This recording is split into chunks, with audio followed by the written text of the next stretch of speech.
Nós falamos de procrastinar lá no A gente tá desde o comecinho, começo né? do programa falando dessa palavrinha aqui, né? E vocês acharam que a gente não ia trazer esse tema, né? Que a gente não ia procrastinar. Não, não, não, não, não. Procrastinar é mais comum do que a gente imagina. Quem nunca procrastinou, que atire a primeira pedra. Ó, Ó, verdade. Mas ainda que seja um comportamento muitas vezes natural, ele precisa ser combatido, já que pode virar um grande problema. Segundo um artigo do jornal New York Times, 1 em cada 5 indivíduos é procrastinador crônico.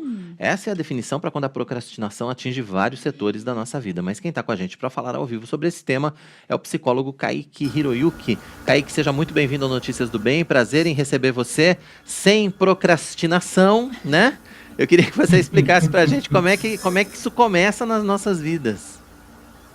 Opa, primeiramente agradeço aí a oportunidade de poder estar tendo um espaço para a gente falar. Vocês estão conseguindo me escutar bem? O som tá legal? O vídeo tá legal? Tudo bem, estamos te ouvindo bem. Beleza. Então, como bem vocês já introduziram aí, a questão da procrastinação é uma coisa assim natural nossa, né? Muitas vezes chega até ser do nível assim da compulsão, né? Mais 5 minutinhos quando a gente acorda cedo e fica naquela soneca eterna, ou só mais um petisquinho, né? Que isso pode ser tanto, não só quando a gente vai pensar aí atividades para o trabalho, quanto atividades para o estudo, né? É uma coisa natural nossa, né? Porque o nosso corpo quer que a gente evite o desprazer ao máximo, né? E que não é fácil a gente estar se colocando em atividades aí que exigem muita dedicação, né? Como, por exemplo, trabalho, estudo, academia, nutrição, dieta, né? Que são grandes desafios aí da atualidade. A gente conseguir estar se atualizando enquanto profissional, a gente estar conseguindo cuidar da nossa saúde e que a rotina muitas vezes não ajuda, né? Então, é uma coisa natural a gente sentir dificuldade e que se a gente não lutar e, vamos dizer assim, facilitar para as nossas dificuldades para procrastinar, a gente vai acabar caindo na procrastinação, né? Todos nós, em algum momento, já procrastinamos, né? Então, vamos dizer assim, o primeiro ponto que eu acho muito importante a gente falar sobre a procrastinação é o autoconhecimento, né? Que a gente precisa se conhecer, entender nosso ritmo, entender nossa rotina. Tem muita gente que é mais diurno, tem mais gente que é noturno, matutino e por aí vai. E a gente tem que ir facilitando. Tem gente que gosta de acordar um pouquinho mais cedo, tem gente que gosta de acordar um pouquinho mais tarde. E a questão da procrastinação, eu penso assim na clínica com os meus pacientes, começa no dia anterior. Então tem toda aquela preparação, por exemplo, se você tem dificuldade de acordar cedo, né? Uma coisa que eu descobri assim recentemente, eu sou uma pessoa que gosta muito de acordar cedo, né? Então 5 horas da manhã eu já estou levantando para ir fazer uma atividade física. Só que eu tenho muita dificuldade, por exemplo, de me alimentar. Então, por exemplo, eu gosto de me alimentar no dia anterior e já começar com a atividade física em jejum mesmo, porque às vezes a gente fica enrolando 5 minutinhos, então a gente tem que facilitar. Mesma coisa serve para o estudo, para o trabalho. Se você já puder deixar todas, vamos dizer assim, a sua casa organizada para você estudar, principalmente no home office, que a gente encontra aí grandes dificuldades para o trabalho, para os relacionamentos, que é muito importante. Então, você já deixar o seu local de estudo, por exemplo, seu local de trabalho, muitas vezes separado da cama, porque às vezes a gente começa a querer estudar na cama, começa a querer estudar num lugar ali de comer, por exemplo. Se possível, né, na medida do possível, que o negócio é você se conhecer e facilitar, para você não procrastinar. Eu acho que seria mais ou menos aí nessa pegada. então, indo por essa linha, assim, qual que... Às vezes, nós temos alguns starts para nossa vida, né? Qual que seria o primeiro ponto que a gente pode, além do autoconhecimento, né? O segundo ponto que a gente pode analisar, que seria uma das causas da procrastinação? Porque às vezes tem alguns motivos que nos levam a algumas atitudes. Teria algum motivo central, assim, que fala assim, esse é o vilãozinho que fica por trás disso? A procrastinação tem esse vilãozinho que fica por trás? Porque muitas vezes não é a falta de conhecimento, porque às vezes a gente tem o conhecimento daquilo que a gente vai executar. E o que é esse vilãozinho que fica escondido ali segurando a gente, hein? Muito bem colocado a sua pergunta. E justamente tem um fator assim, vamos colocar assim, biológico, né? Que o nosso corpo quer manter a sua homeostase, afastar o máximo de desprazer possível, ter o máximo de prazeres possíveis, né? Comida, sono, televisão, coisas aí que nos dão mais prazer. E tem a questão também que pode ser histórica, né? Comportamental, que está aí na história do sujeito. Pensando a procrastinação como um mecanismo de defesa, que a gente afasta aquilo que nos faz mal, de certa forma, ou que a gente vê dificuldades. E que, por exemplo, eu digo para a gente ir para além do sujeito também, do indivíduo, mas a gente pensar também o social, né? A gente está muito mais fácil a ter acesso aos prazeres, né? E socialmente também a gente está muito mais intolerante a sentir desprazer, né? Então, não gostei, me afasto, né? Já deleto, já bloqueio, redes sociais, né? Já não gosto. Então a gente tem muito mais facilidade de poder estar organizando isso e estar suportando menos, né? Então eu coloco, vamos colocar assim, eu não diria que é um vilão em si, mas são uma série de fatores aí, tanto do indivíduo, história do indivíduo, o nosso social também, que proporciona muito a gente procrastinar, né? Por exemplo, com esse boom das redes sociais, eu coloco bastante com os meus adolescentes, pré-vestibulandos, que a gente tem o Instagram, o Reels, YouTube Shorts, TikTok, que são aqueles vídeos curtos de 15 segundos, que é justamente aquela descarga de dopamina, de prazer, e a gente fica viciado naquilo, prazer, prazer, prazer, prazer. E quando você viu, você já ficou várias horas lá. Então, tem esse quê social, que a gente está nesse momento aí mais acelerado, de produtividade, então gera um desgaste maior para nós também. E quando a gente chega depois aí, vamos colocar, das nossas obrigações, né, a gente quer mais prazer e fica aí nesse ciclo do prazer. Isso tanto biológico, né, que a gente naturalmente, o corpo pede aí por uma homeostase, né, o corpo não quer fazer exercício, o corpo não quer comer saudável, ele quer ficar de boa ali no cantinho dele, né, tendo o máximo de prazer possível. E também a questão do social, né, curto agora, todas esse bombardeio das redes sociais, de prazer, né, perfeição, a gente só vê pessoas bonitas, pessoas felizes, com filtros, Photoshop, modificações, e a gente quer aquilo lá também. Só que isso acaba afastando a gente da realidade, né? Tudo que é muito bom, é de sucesso, é valioso, é conquistado a longo prazo. E às vezes a gente perde essa noção da realidade do desprazer, né? Que a gente às vezes fica desacostumado, por exemplo, sentar e ler um livro, não é fácil, você tem que sentar ali, se dedicar, colocar ali sua inteligência, né? Num trabalho também se dedicar, colocar você ali e não ficar procrastinando. Então é uma luta muito difícil, né? Não é fácil, mas que eu gosto de pensar assim, né? Uma caminhada de 1000 passos começa com o primeiro passo, né? Então, a gente está querendo colocar um hábito novo, por exemplo, eu pego isso muito na clínica, pessoas que procrastinam. Então, quero começar um hábito de leitura. Começa 5 minutos hoje, que nem a gente faz com as crianças no processo de aprendizado, né? A gente pega um livro mais leve, 1 página, 2 páginas, 5 páginas, 5 minutos hoje, opa, amanhã mais 5, estou mais condicionado, opa, mais 10 minutos, daqui a pouco 30, quando vir 1 hora de estudo, 2 horas, e daí deixa o foco aí, que o pessoal gosta de falar, foco fluente, né, o flow de trabalho, que você está ali e já vai mandando a ver. Então não é da noite para o dia. Mesma coisa, terapia, eu gosto de colocar 3 coisas, né? A terapia, academia e a nutrição. Você já não chega de cara na academia puxando uns ferros, você não chega já no seu terapeuta jogando tudo de uma vez, você não chega lá no seu nutricionista fazendo uma dieta mirabolante. Então a gente começa no começo, leve, né? Aos pouquinhos, para ir evoluindo e pegando e não aproveitando, né? Mas entendendo que o processo é gradual, é uma escadinha. Né? É verdade. Agora, Kaique, a gente pode dizer que procrastinação e preguiça são a mesma coisa ou não obrigatoriamente? Eu vou trocar rapidinho. Oi. Eu peço desculpas aí, problemas técnicos. Alô, testando? Eu acho que agora você deve estar me ouvindo melhor, né? Porque com esse fone... Deve Opa, ter, me- eu deve peço ter até mere- desculpas. Não, imagina. Não. Desde as 6 acabou a bateria do Bluetooth. Eu fui atender uma emergência lá, então ele já me abandonou. Mas não tem problema, seguimos Fica aí. tranquilo, não, fica tranquilo. Eu te perguntei o seguinte: a gente pode dizer que procrastinação e preguiça são a mesma coisa ou não obrigatoriamente? Não obrigatoriamente, né? Porque às vezes é uma dificuldade da pessoa com certas atividades específicas que ela afasta, né? Aí estamos falando de procrastinação, mecanismo de defesa, pode estar relacionado com a história do sujeito.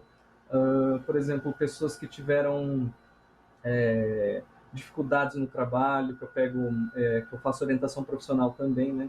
Algumas dificuldades no trabalho que se repetem, então elas procrastinam atividades relacionadas ao trabalho, atividades específicas, né?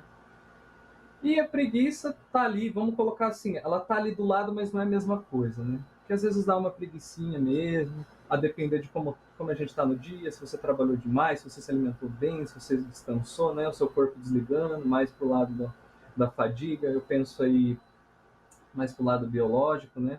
E que a gente tenta didaticamente dividir, né? Biológico e psicológico, mas os dois não são separáveis, eles estão muito juntos. Então fica até difícil de eu contextualizar assim para vocês, né? Eu penso a preguiça mais no biológico, né? Você está fadigado, você trabalhou muito, você não tem condicionamento físico, é uma pessoa mais sedentária, uma pessoa mais parada, e o outro pode ser um fator mais psicológico, que dificuldades suas, que nem eu disse, a procrastinação é um mecanismo de defesa que afasta uma coisa ali que é mais difícil, né? Da gente lidar, da gente se relacionar com ela. Por exemplo, pessoas que às vezes até no trabalho afastam, ficam enrolando para dar notícias ruins, entrar em conflitos, discutir temas aí que vamos colocar assim, mais polêmicos, mais pesados, mas que às vezes não é tudo isso, né? E que daí, quanto mais a gente afasta, mais difícil fica. E o negócio vai crescendo, né? Então, eu penso a procrastinação mais por um lado, assim, psicológico. Mas, pra gente entender, porque as duas, assim, estão muito ligadas, né? O biológico a gente não separa do psicológico, eles estão juntos ali, né? É verdade, são parecidas no fim das contas, né? Ai, mas eu gostei dessa explicação. Achei Boa. muitíssimo interessante. Acho que ficou muito claro. Eu até anotei aqui, Uhum. que eu gosto de fazer essas anotações. Mas eu gostei bastante. Agora, é interessante. Sabe o que eu queria, de forma bem prática, assim? Você até citou no começo, em alguns momentos.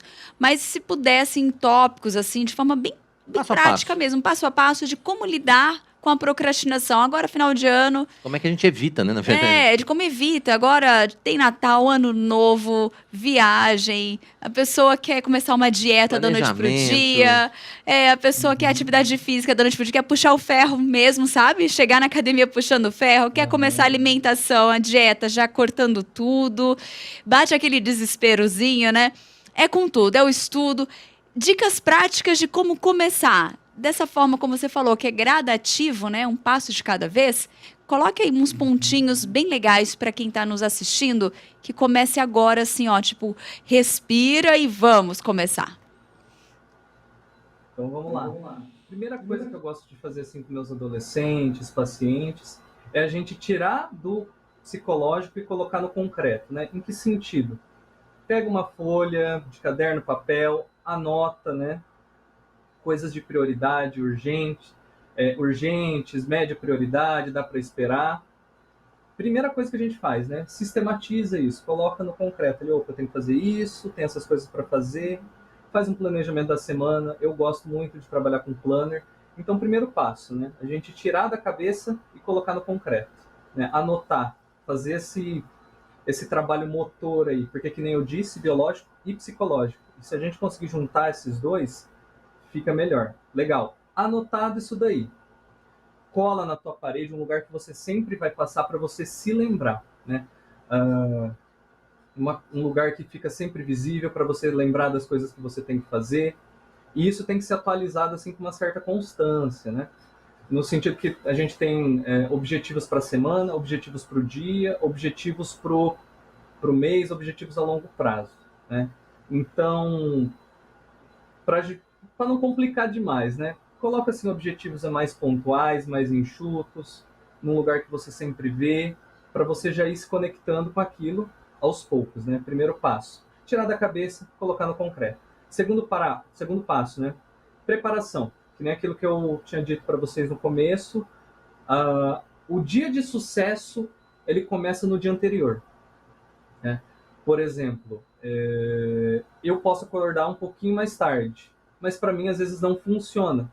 Fico o dia inteiro meio mal, não fica legal, o dia não rende.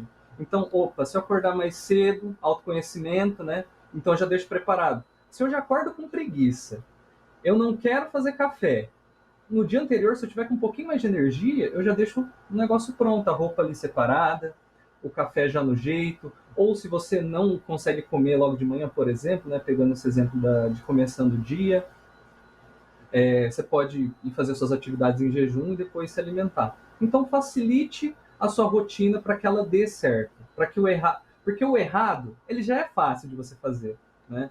Por exemplo, acordei, tocou o despertador, soneca, né? Então você já levanta ou deixa o despertador celular longe da sua cama.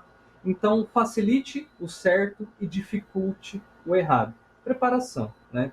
Tudo começa no dia anterior. E principalmente se você tem uma rotina corrida, que eu trabalho assim com empresários, um ramo muito novo e muito legal também, pessoal do fisiculturismo, que precisa ter uma dieta regrada, horários regrados. O pessoal faz marmita tudo no domingo, então deixa todos os horários regrados para a semana. Então você não precisa ficar, por exemplo, todo dia fazendo uma coisa difícil, por exemplo, que é cozinhar, ficar todo dia, sei lá, lavando a roupa, arrumando tal. Você tira um dia para fazer uma coisa específica ali que dá para você render mais em menos tempo. Obviamente, né, que essa não é a gente tem que sempre lembrar que tem que ser adaptado para cada tipo de pessoa, né? Então tem que ser uma preparação para você. Tem gente que funciona um dia para fazer tudo de uma vez para depois o resto da semana ficar ok, né? Mas tem gente que gosta de fazer um pouquinho mais separado. Então você faz um tanto um dia, faz um tanto outro dia. Preparação. Começa nos dias anteriores para você ir colhendo resultados a longo prazo, né?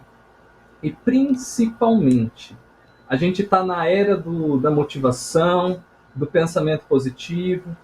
Então, uma coisa que é importantíssima, disciplina, né? Porque a gente não vai acordar todo dia feliz, a gente não vai acordar todo dia raio de luz, e a gente tem que manter essa disciplina. Não estou bem hoje? Vou insistir, vou tentar. Se não der, responsabilidade, ou seja, o próximo dia eu vou tentar fazer de novo, e não cobrança, porque a cobrança, ela pressupõe punição, e daí a gente não dorme leve. Aí fica aquela coisa, martelando. Meu Deus, eu sou ruim, meu Deus, eu não consigo, eu sou isso, sou aquilo. Pensamentos negativos. Então, uma coisa que o pessoal gosta bastante, chama hoje de mindset, né? Crenças limitantes. Quanto mais você colocar um negócio ao seu favor, melhor. Com responsabilidade, né? E não com cobrança e autopunição. Porque a gente sabe que a gente se cobra, passa o dia inteiro correndo, tá morto, deita ali no travesseiro, parece que o travesseiro pesa 1 tonelada. O olho até estrala, assim, mesmo você estando cansado. Então, pega leve com você. Primeira coisa aí também, né? Para você ser bom numa coisa, primeiro você precisa ser ruim. Você tem que começar de algum lugar, né? Não é do dia para noite, se você, por exemplo, está pensando em alta performance, que você já vai chegar sendo nota 10, né? Então, você tem que começar de algum lugar e vamos dizer assim, se perdoando, se permitindo errar, pensando aí que é experiência, é no fazer que você vai aprendendo também. Você vai tentar um jeito, não vai dar certo, você vai tentar outro, não vai dar certo, né? Se você conseguir fazer sozinho, legal. Se puder procurar um profissional também para te ajudar a se organizar, excelente, o processo vai um pouquinho mais rápido, porque a pessoa já te dá os caminhos ali, vai adaptando para você também, né? E eu acho que esses são os pontos principais, eu diria assim, para a gente combater a procrastinação assim, de uma maneira mais pontual e mais rápida, né? Claro que tem alguns pontos mais complexos, né? Mas para a gente não estender demais, porque pelo que vocês estão percebendo, eu gosto de falar bastante, então... Mas é isso aí. Não, tá certo, Kaique. Eu queria aproveitar e pedir para você deixar aí os seus contatos, né? Quem quiser saber mais a respeito do seu trabalho, quem quiser te consultar também a respeito de procrastinação, imagino que você deva ter aí rede social, essa coisa toda, então deixa seus contatos pra gente. Opa, com certeza. A minha rede social principal é o Instagram, que é o que eu mais posto, conteúdo toda semana, stories, posts informativos, que é @kaique.psi. Daí lá vai ter todas as informações, telefones, né? Qualquer dúvida que vocês tiverem, mandem lá que eu respondo com o maior prazer, né? Tudo que tiver ao meu alcance, eu respondo. Às vezes eu não respondo na hora, porque às vezes está corrido, que nem vocês viram hoje, é uma correria que só a emergência que aparece, né? Mas estamos aí, na medida do possível. Mas a minha Tá rede social certo. principal é o @kaique.psi. Muito bem, tá aí o arroba na tela para que o pessoal que está acompanhando o programa, que ainda vai acompanhar aí nas reprises, possa anotar e entrar em contato contigo. Kaique, obrigado pela sua participação com a gente aqui no Obrigada. Notícias do Bem. Foi um prazer recebê-lo. Volte sempre. Nossa, foi um prazer enorme aqui. Agradeço, estou assim muito lisonjeado pelo convite. E se tudo der certo, a gente volta aí para dar mais uma palhinha aí sobre a psicologia, passar esse bem para frente, né? Que acho que o negócio não é ficar só com a gente, né? A gente passar aí adiante e fazer esse negócio crescer. Beleza? Certeza, Então, muito a gente, obrigado aí, uma boa semana.